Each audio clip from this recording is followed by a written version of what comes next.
What's up everybody, it's Justin back again, and today we have a new release from our friends over at HobbyPlus. And a special shout out to the team at DirectRC. They made sure I got one of these very quickly, and I greatly appreciate it guys, thank you. Let's talk about some of the new updated features. The biggest upgrade in my opinion is the transmission gears. You can now safely shift on the fly without grinding gears, whether you're shifting up or down, regardless of the situation. Aftermarket transmission gears in the V1 likely solves this issue, but from a box stock perspective, you can clearly see the upgrade in the V1.5. The next big thing would be brushless plug-and-play compatibility.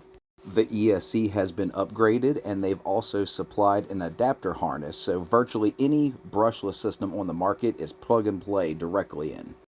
Moving on, here's a brief look at overall vehicle specifications. Shocks, wheels, tires, things like that are all the same. Now let's unbox this beast and take a closer look.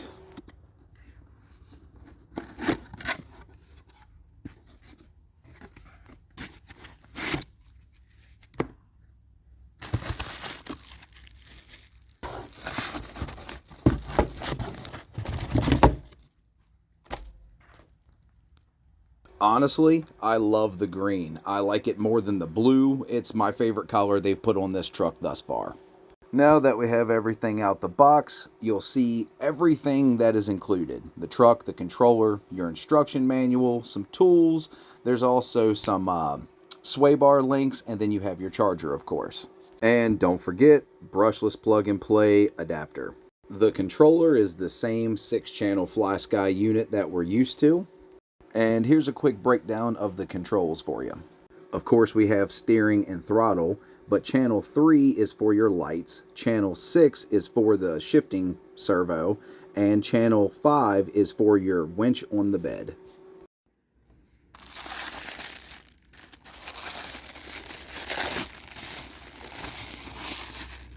Just check out that green. It's like a pastel green. It looks so good.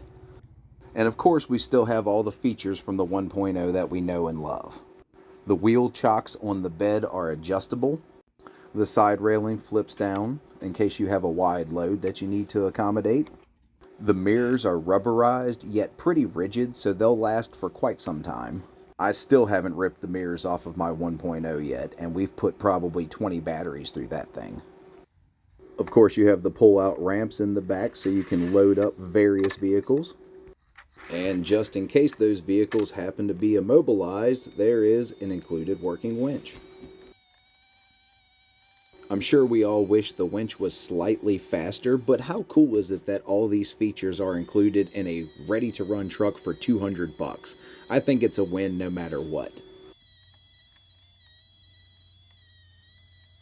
And of course we have full functioning lights, headlights, marker lights. There's flashers, you also have the roof bar, and reverse lights. The factory supplied servo seems to be quite good. It seems to have adequate torque and is quite quick. Here's a first gear wide open pull plus a turning circle test.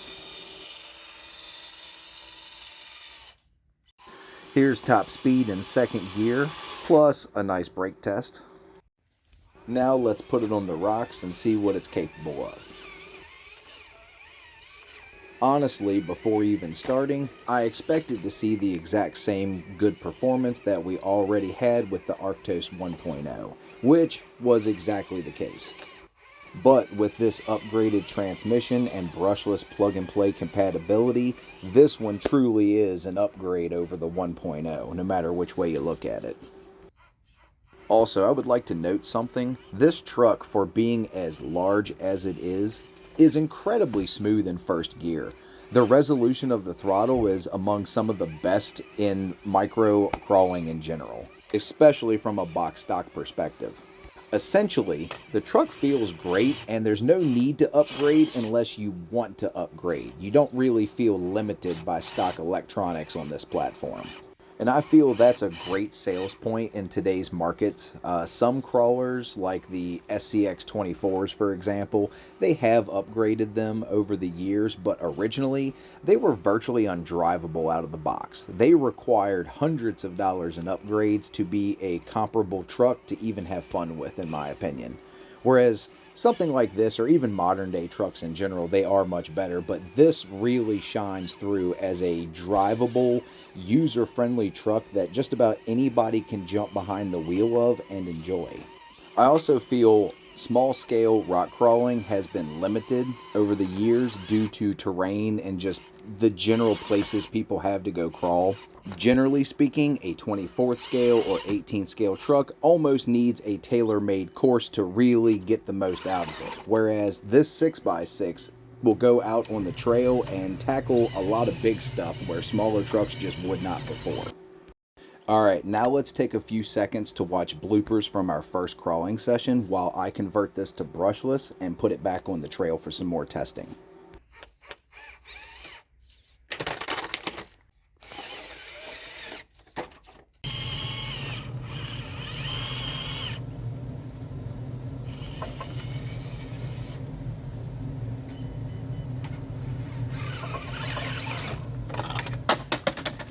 That last one hurt my soul a little bit, but luckily it is a tough truck and there was no damage other than some scratches. Now let's see what this truck does with a Hobbywing 1621 motor and a Mini 24 ESC on 2S LiPo. Here's wide open in first gear, and here's wide open in second. Also, here's a clip of on-the-fly shifting. And for all the Honda guys out there, here's a 1-2-1 shift. Now let's put it on the rocks and see what kind of performance this translates to. I can tell you now the 1621 or even the Furatech Micro Komodo motor has more than enough power for this platform. Even if you're going to add some weight to it here and there, I still think that it has adequate power. And in a very short driving distance, actually putting a load through the drivetrain, you can tell that it has substantially more torque over the brushed system, even though it's a much smaller motor. But so far, the throttle feel is just amazing. And this is just the ready-to-run system that I pulled out of my CR18P Juice Up. It's not even the regular upgrade system that has more adjustable parameters. Quick note, all of this testing was done in 48-degree temperatures.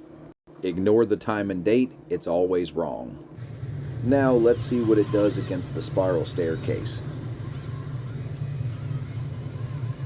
Honestly, you can really feel the extra power through the brushless system right now. It just doesn't lug around quite as much as it did with the brushed system.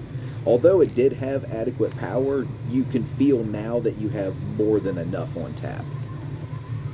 The truck needed a little repositioning to make it up over the obstacle, but the brushless system made it super easy with the low speed controllability.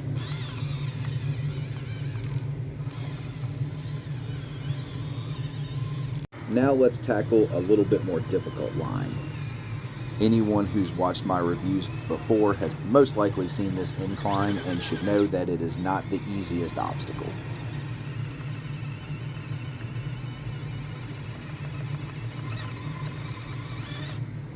My Arktos 1.0 that has substantially more runtime on it goes up through here better, and I contribute that completely to breaking in the tires.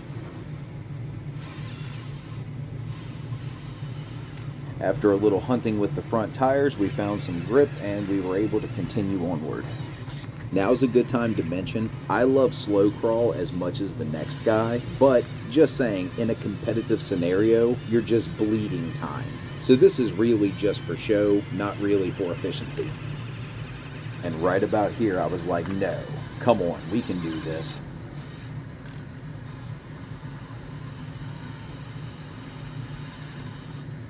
This is when I took the advice of SpongeBob and I just floored it. Remember, when in doubt, throttle out.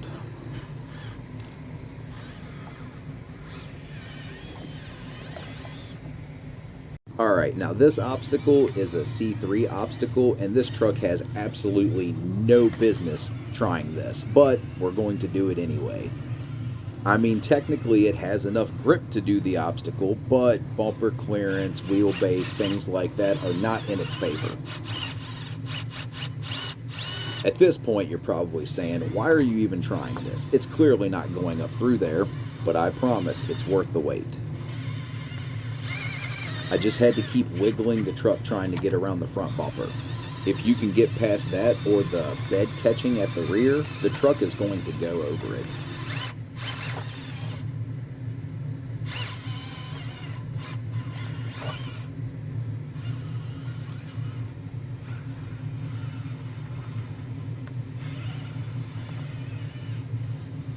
Honestly, that was sweet. Once again, that truck has no business on that obstacle, but it did handle it.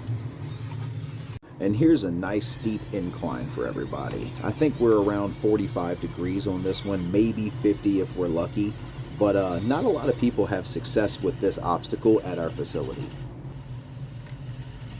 It did take a little bump to get up on it, but the truck handled it pretty damn good. And while we're here, why not take it through the mud pit, right?